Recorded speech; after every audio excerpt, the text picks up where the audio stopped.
So alam niyo ba na ang malunggay ay may 9 times more protein than yogurt? At lalong-lalo na 10 times yung vitamin A ng carrots.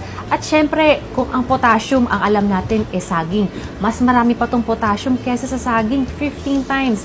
At ang calcium, 17 times maraming calcium kesa sa milk. At syempre, 12 times the vitamin C na matatagpuan sa oranges. At ito pa, 25 times ng iron kumpara po sa spinach.